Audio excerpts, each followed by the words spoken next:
For those of you that have bought my book, thank you very much. I hope you're enjoying it. I've had quite a lot of reports saying that people have really enjoyed it.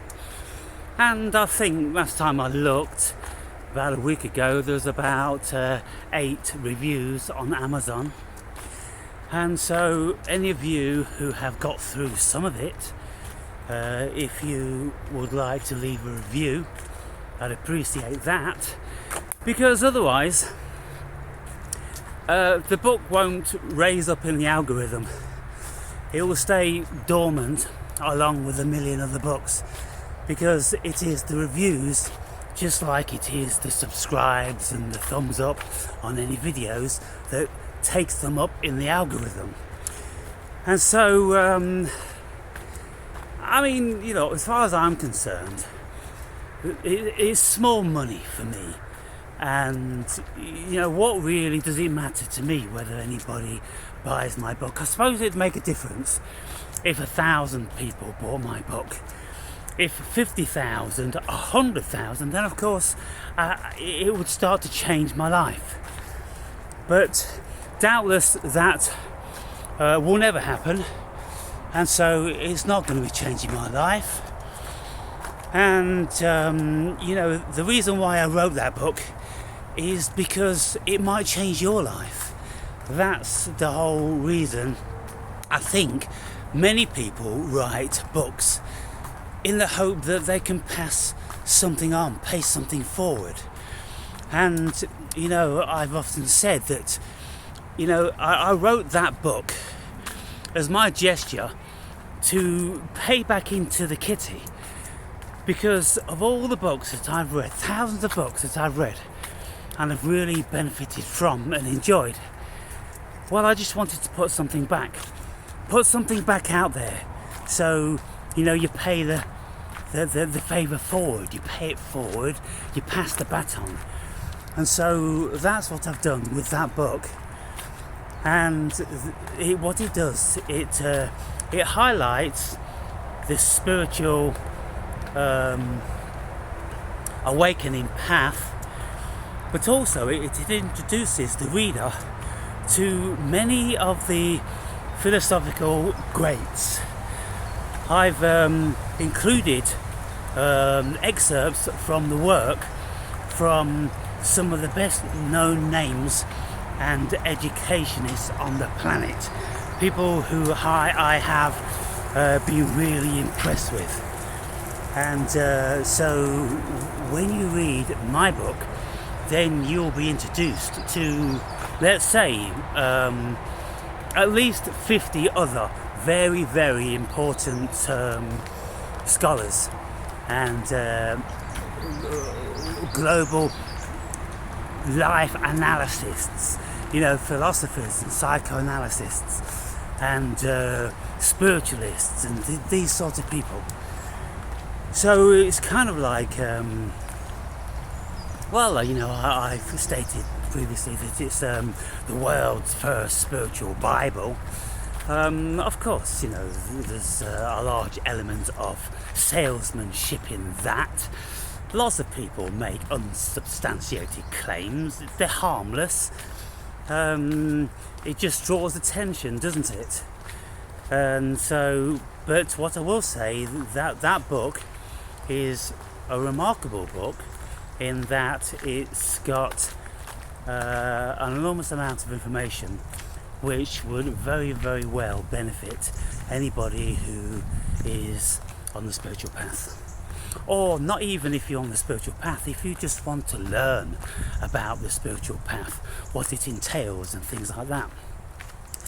So if you have read it or read some of it, then it's just another prompt, because things have died down, as they do, without people always asking you to subscribe if you like the video, to put a thumbs up if you like the video, and if you like my stuff, then I've got a book that you might enjoy.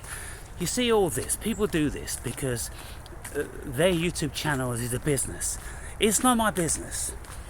And because of my personality, I'm kind of indifferent whether you buy it or not. I really am.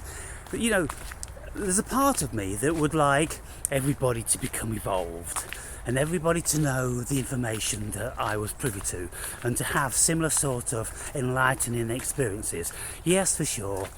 There is a part of me that would very much like that, and obviously that's why I make my videos.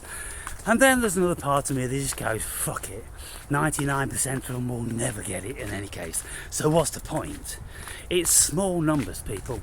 We're dealing with microscopic numbers, and that's just how it is. That's how it's always been. And all the books I've ever read of these great people, they've always said the same.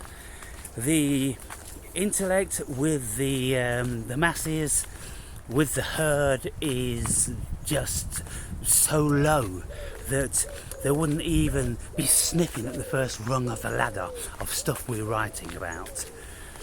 And they're full of their own biases and rejections, and they've all been hypnotized into thinking that this is right and this is the way. One of the viewers, thank you very much by the way, he often posts short videos, poignant ones, and yesterday he posted one which was the opening section of the movie Ants, and I laughed heartily. First and foremost because the character was read Woody Allen. Woody Allen was reading this character, and I'm like, that's Woody Allen, and that guy's just hilarious, and the character was hilarious. But it's speaking about what it's like to be an ant, and you know, I made mention of ant colonies in my video that day. That's why this person put it up. And so I said, I'm going to watch the whole movie. So I watched the whole movie, and you know, some of these movies, you know, they are really great. They're very educational because they show kids how the world is. They show kids the stupidity and the mind-boggling boringness of what it is to be a worker ant. You know, it's all metaphor, people. Speaking about, you know, I don't want to be a worker ant, it's not satisfying for me. You know, this is Woody Allen's dialogue. And he says to his therapist in the opening session, you know, I just can't get thinking that I'm so insignificant. And then the therapist said, congratulations, you've made a breakthrough. And Woody Allen says, I have? Yes, you have. You are insignificant. You finally realised it. You're nothing. You're just a worker ant. And anyway, he ends up being the hero of the movie and getting the love of the princess and all this romantic stuff. And so, yeah, it was the classic love story, the classic eye-opener, and a sound education for kids. Because I think they're astute enough, even if they weren't astute enough, to go, is this how the world really is, Mom or Dad? But the information would have gone in there, and then they'll start to put the pieces together when they go out into the workforce and they hear words like workforce. Hang on, workforce? Why can't it be work option? Why can't it be work pleasure? Why is it workforce? And you know, they'll start becoming little philosophers in time if they start applying themselves to these sort of questions.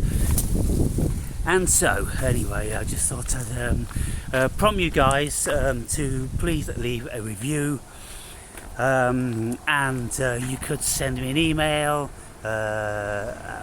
what the book meant to you, any particular bits that stuck out, that were salient, and if you're really pushing the boat out, you could in actual fact come and do a Google Meet session with me, whereby you can speak about the book or ask many questions about it, like I am doing with Edward. And so I'm trying to get a little bit of momentum so we can talk about our spiritual journey, because apparently we're all on one, right? At least most of you that are on my channel, you should be at least beginning your spiritual awakening and journey. And so, well, read the book. It's the book that goes with the show, ladies and gentlemen. And you're not going to get anything like the depth from the videos that you are reading the book. And so I've just started to read Julius Evoler's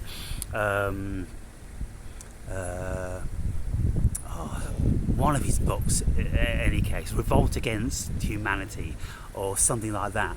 And I've listened to about 8 hours of audio of that book, but I never got what I'm getting now from reading the actual hard copy.